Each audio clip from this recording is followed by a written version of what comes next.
दुनिया अनोखा जहान, ये चमकीली दुनिया अनोखा जहान है। जादू की नगरी तेरा आसमान, ये चमकीली दुनिया अनोखा जहान है। जादू की नगरी तेरा आसमान। ओ आया है मन यहाँ भर के उड़ान है। जादू की नगरी तेरा आसमान, ये चमकीली दुनिया अनोखा जहान है। जादू की नगरी तेरा आसमान।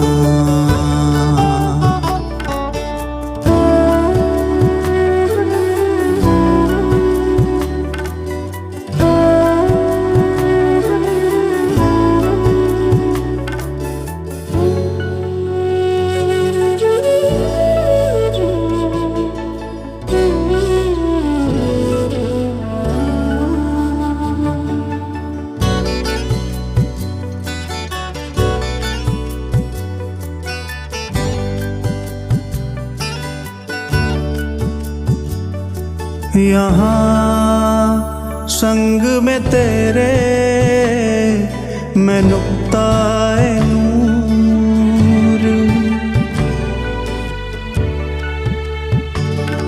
यहाँ संग में तेरे मैं नुक्ताए नूर। वतन से तुम्हारे न जाना है दूर, हो रहा है अनुभव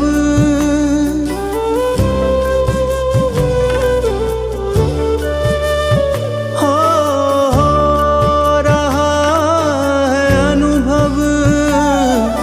यहाँ सत्य स्वमान, ये चमकीली दुनिया अनोखा जहान है। जादू की नगरी तेरा आसमान। ओ आया है मन यहाँ भर के उड़ान है। जादू की नगरी तेरा आसमान।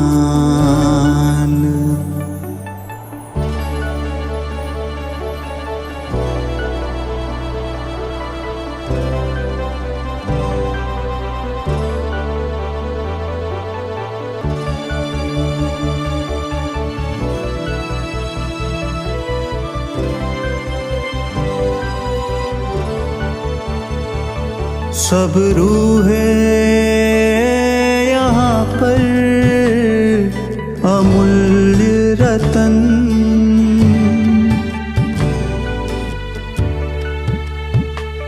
सब रूहें यहाँ पर अमूल्य रतन।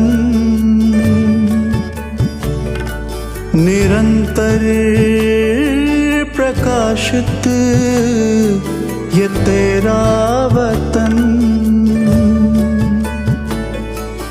मैं भी हूँ यहाँ पर,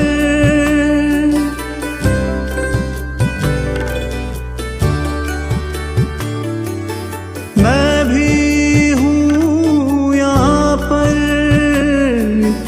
तेरे ही समान।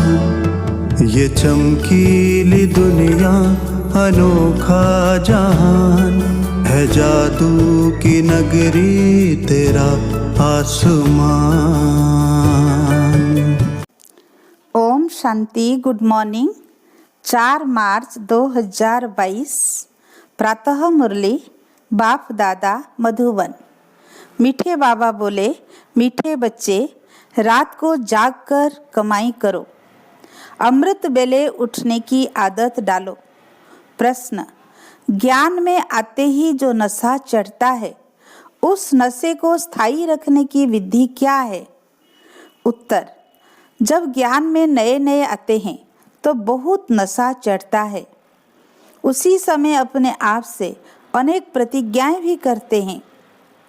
बाबा कहते वह प्रतिज्ञाएं डायरी में नोट कर लो, फिर उससे रिवाइज करते रहो तो नशा स्थायी रहेगा।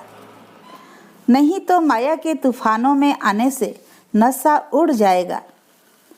अगर कोई भूल चलते चलते हो जाए तो फौरन सुनाकर हल्के हो जाओ, फिर दोबारा वो भूल ना हो, नहीं तो वृद्धि होती रहेगी।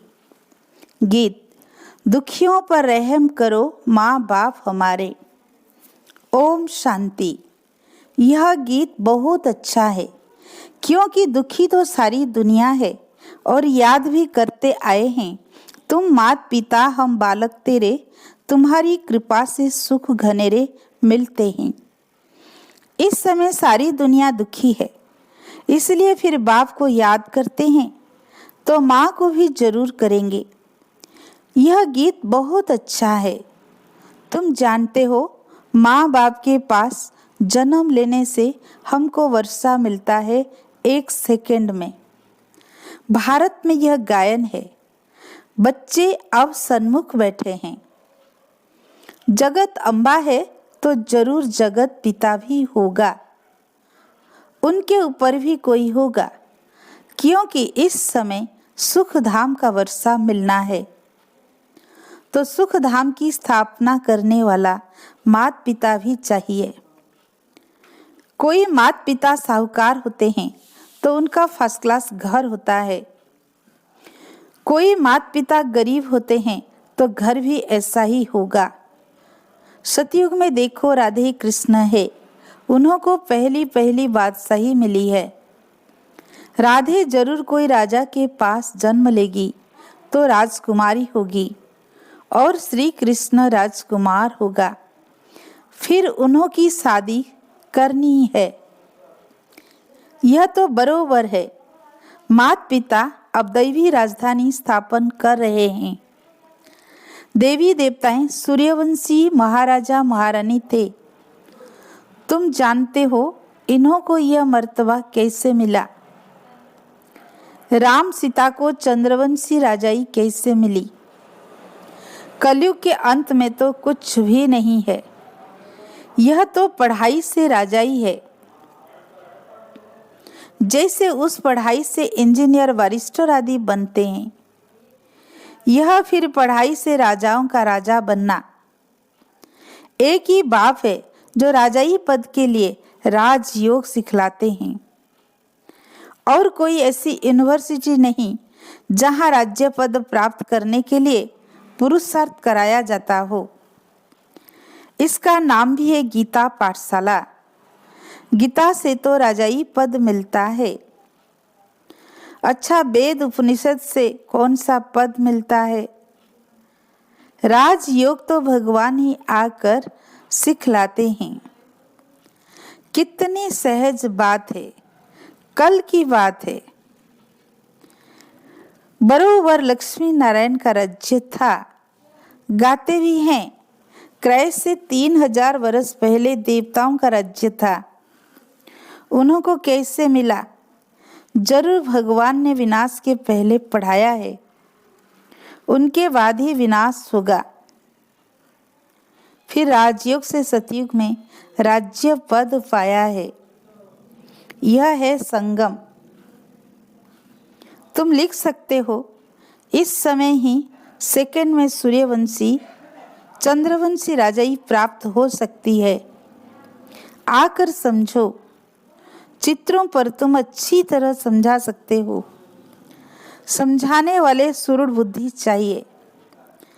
ब्रह्मा कुमार और कुमारियां 100 शिव के पुत्र और पोत्रियां हुए, परंतु बाप कहते हैं, मुझे कोटों में कोई पहचानते हैं और मुझसे वर्षा लेते हैं, सेकंड में जीवन मुक्ति पाते हैं। फिर जीवन मुक्ति में उच्च पद प्राप्त करने के लिए पुरुषार्थ करना है। यह सब समझाने के लिए यह मेले प्रदर्शनी निकले हैं। ख्यालात चलते हैं, नई नई पॉइंट्स निकलती है। दिन प्रतिदिन चित्र आदि सहज निकलते जाते हैं और निकलते सब ड्रामा अनुसार ही है। कल्प पहले जो एक्ट चली है वही चलनी है। ऐसा कोई लिख न सके कि यह प्रदर्शनी 5000 वर्ष के बाद फिर इस समय निकाली गई है, फिर कल्प के बाद निकलेगी। एक ही बार कल्प के संगम पर यह प्रदर्शनी निकलती है अथवा 5000 वर्ष के बाद यह प्रदर्शनी परम पिता परमात्मा से सेकंड में जीवन मुक्ति पद पाने अथवा समझाने के लिए हम निकालते हैं। यह सब देश देशांतर में जाएगी। नई नई पॉइंट्स बाबा समझाते रहेंगे, एडिशन करेक्शन होती रहेगी। वो लोग रामायण आदि छपाएंगे तो वही छपाएंगे, इसलिए इसको कहते हैं आगे तुम क्या लिखते थे अब क्या लिख रहे हो। बाबा कहते हैं मैं तुमको रोज नई नई बातें सुनाता हूँ, सब इकट्ठी थोड़ी सुनाऊंगा। उन्होंने लिखा है युद्ध के मैदान में गीता सुनाई, 18 अध्याय की गीता बनाई है। जो संस्कृत में होशियार होते हैं वो आधा घंटे में श्लोक कंठ कर लेते हैं। मुख्य है ही गीता, बाकी भागवत में तो कहानियां है। गीता को ही संस्कृत में बनाया है, छोटी सी गीता संस्कृत में बनाई है। ज्ञान सागर बाबा तो इतना ज्ञान सुनाते हैं, जो सागर को स्याही बनाओ, जंगल को कलम बनाओ, सारी पृथ्वी को कागज बनाओ तो भी पूरा न हो। उन्होंने तो 18 अध्याय में पूरा कर दिया है, परंतु ऐसे तो है नहीं, ना कोई संस्कृत की बात है। हिंदी भाषा चलती है, भाषाएं तो ढेर है, सब भाषाएं एक तो नहीं सीख सकते। कोशिश करके 5-6 भाषाएं कोई सीख जाता है तो उनका भी बहुत मान होता है। अब भगवान सभी भाषाओं में थोड़ी समझाएगा, वो तो हिंदी में ही समझाते हैं। जैसे हिंदी टूटी फूटी सब जानते हैं, ऐसे अंग्रेजी भी टूटी फूटी जानते हैं। तुम बच्चों को बाबा हिंदी में समझाते हैं, भक्तों को भगवान आकर भक्ति का फल देते हैं। भगत तो अनेक है, भगवान एक है। कहते भी हैं पतित पावन आओ, ऐसे तो नहीं कहते भगवान आओ। सबका बाप एक ही है, सबका गॉड फादर एक है, वह क्रिएटर है, क्रिएट करेंगे सुख के लिए। बाप बच्चों को सुख के लिए ही चाहते हैं। गॉड फादर स्वर्ग रचते हैं और जिन्हों को स्वर्ग का मालिक बनाते हैं उन्हों को गॉड गणेश कहा जाता है, परंतु सबको नहीं कहेंगे, यह बहुत गुह्य बातें हैं। गॉड फादर एडम ईव द्वारा कैसे सृष्टि रचते हैं। गॉड अलग है, यह धीरे धीरे समझते जाएंगे। झाड़ वृद्धि को पाता रहेगा। भारत को ही मुक्ति जीवन मुक्ति मिलती है, सुख धाम भारत बनता है। पहले भारत ही प्राचीन खंड था जहाँ देवी देवताओं का राज्य था। उसके बाद इस्लामी बौद्धिक खंड स्थापन हुए। बिल्कुल सहज है, जिस समय जिसको सैपलिंग लगाना है उन्हों का ही लगता है। देखो कैसे कैसे पत्र लिखते हैं, बाबा हम 4 दिन के बच्चे हैं, हमने आपको पहचान लिया है। कोई तो कितने वर्षों तक भल आते रहते हैं परंतु कभी पत्र भी नहीं लिखते। कोई तो फट से पत्र लिखते हैं, आगे चलकर माया के बहुत तूफान आएंगे। तूफान से पुराने पत्ते भी गिर जाते हैं। नयों को पहले पहले खुशी का पारा बहुत चढ़ता है। बाबा हम आपके होकर रहेंगे, परंतु माया कम नहीं है। जब प्रतिज्ञा करते हो तो डायरी पर नोट रखो तो हमने क्या क्या प्रतिज्ञा की है। कई तो प्रतिज्ञा कर फिर कभी डायरी को देखते भी नहीं है, इससे क्या फायदा। ऐसे नहीं हमारे पिछाड़ी वाले पढ़ेंगे, यहाँ तो कोई पोतरे पोतरियां आदि रहने नहीं है। जिसने जो उठाया सो उठाया, न पढ़ा तो कच्चा ही रह जाएगा। थोड़ी भूल कर फिर बताया नहीं तो भूल वृद्धि को पाती रहेगी। एक कहानी भी है ना कि माँ का कान पकड़ा कि तुमने मुझे पहले क्यों नहीं सुनाया। पहले सुनाती तो मुझे जेल नहीं मिलता। यह सब वर्तमान की दृष्टांत है। कभी चोरी नहीं करनी चाहिए, नहीं तो आदत पड़ जाएगी और धर्मराज के बहुत डंडे खाने पड़ेंगे। अब बाबा से जितना वर्षा लेना हो तो ले लो। विश्व की बादशाही बाप देते हैं, और क्या क्या दें, बाकी रहा ही क्या। अपनी बेगरी जीवन है, इसमें देही अभिमानी बनना है। देह सहित सारी दुनिया को हम भूलते हैं। लोभ नहीं रखना चाहिए। जो मिले सो अच्छा। कहा जाता है मांगने से मरना भला। शिव बाबा के भंडारे से तो सब कुछ मिलता ही है। अमृत बेले आपे ही उठने की आदत डालनी है। रात को जाग कर कमाई करो। बाबा ने यह तन बहुत अनुभवी लिया है। वह भी रत्न, यह भी ज्ञान रत्न। आजकल झूठे हीरे भी ऐसे निकले हैं जो बात मत पूछो। चित्रों पर समझाना बहुत सहज है। सेकंड में बाप से आकर वर्षा ले लो। ऊपर में बाबा, यह है ब्रह्मा कुमार कुमारियां। जब से हम बाबा के बने तो जीवन मुक्ति का वर्षा तो है ही, बाकी हम पुरुषार्थ करते हैं ऊंच पद पाने का। परमपिता परमात्मा ब्रह्मा द्वारा मनुष्य सृष्टि रचते हैं। बांधे लिया कहती है, बाबा बस हम आपको ही याद करते हैं।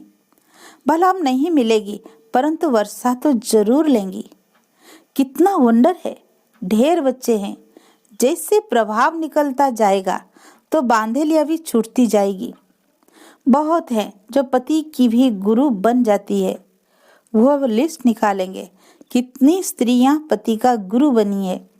फिर पति भी लिखे कि मुझे इसने ज्ञान दिया इसलिए यह मेरी गुरु है। पुरुष कहेंगे बरोबर स्त्री मेरा गुरु है। ऐसे थोड़ी कोई मानेंगे। माता गुरु बिगर कोई का उद्धार हो न सके। कलश जगत माता को मिलता है तो जगत माता ही गुरु हुई ना। आजकल स्त्रियों को बहुत मान देते हैं।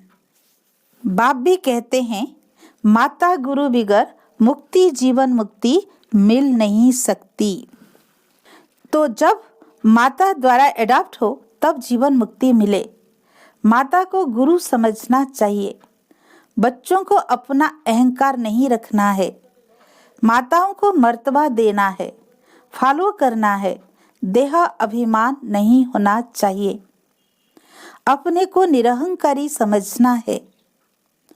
बाप भी अपने को निराकार समझते हैं। तुम कहेंगे I am incorporeal come corporeal. जैसे लिखते हैं हॉस्पिटल कम यूनिवर्सिटी। यह सब बातें समझाने के लिए दी जाती है। सब में एक रस धारणा नहीं होती। पुरुषार्थ कर धारण करना और कराना है। सुना और सुनाया, तुरंत दान महापुण्य। धन दान नहीं करेंगे तो साहूकार कैसे बनेंगे। तुम हो सबसे जास्ती लोभी। सारे विश्व का मालिक बनने की कितनी भारी कामना है। हरे को सदा सुखी सदा शांतमय बनाना है।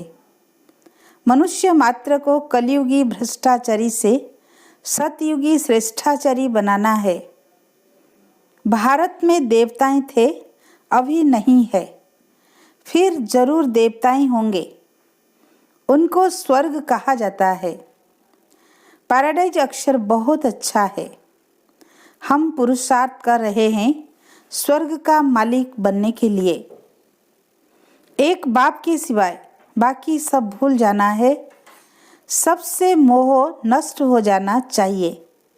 अच्छा मीठे मीठे सिकी लधे बच्चों प्रति माता पिता बाप दादा का याद प्यार और गुड मॉर्निंग।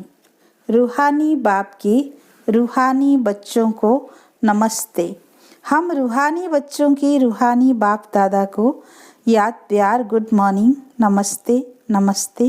प्यारे बाबा को दिल से शुक्रिया शुक्रिया शुक्रिया। धारणा के लिए मुख्य सार। फर्स्ट पॉइंट, इस बेगरी जीवन में पूरा देही अभिमानी बनना है। किसी भी चीज़ का जास्ती लोभ नहीं रखना है। जो मिले सो अच्छा, मांगने से मरना भला। सेकेंड पॉइंट, अपना अहंकार न रख, माताओं को मर्तबा देना है। बाप समान निराकारी निरअहंकारी बनना है। ज्ञान धन का दान करना है। वरदान, चारों ही सब्जेक्ट को अपने स्वरूप में लाने वाले विश्व कल्याणकारी भव। पढ़ाई की जो 4 सब्जेक्ट है उन सब का 1-2 के साथ संबंध है। जो ज्ञानी तो आत्मा है वह योगी तो आत्मा भी अवश्य होगा। और जिसने ज्ञान योग को अपनी नेचर बना लिया उसके कर्म नेचुरल युक्ति युक्त व श्रेष्ठ होगा। स्वभाव संस्कार धारणा स्वरूप होंगे। जिनके पास इन तीनों सब्जेक्ट की अनुभूतियों का खजाना है वह मास्टर दाता अथवा सेवाधारी स्वतः बन जाते हैं। जो इन चारों सब्जेक्ट में नंबर 1 लेते हैं उन्हें ही कहा जाता है विश्व कल्याणकारी। आज का स्लोगन, माया के विकराल रूप के खेल को साक्षी होकर देखो तो निर्भय रहेंगे। अनमोल ज्ञान रत्न दादियों की पुरानी डायरी से। ज्ञान की महसूसता का सुख है ही शांति अर्थात निर्विकल्प हो जाना।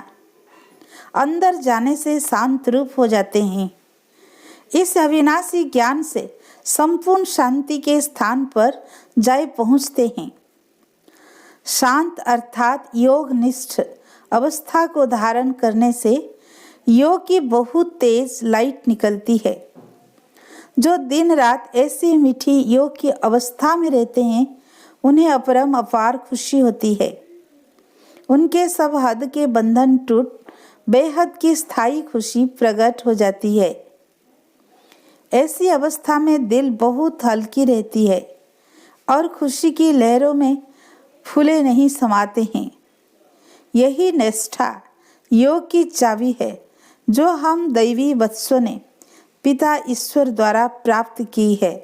अच्छा, ओम शांति।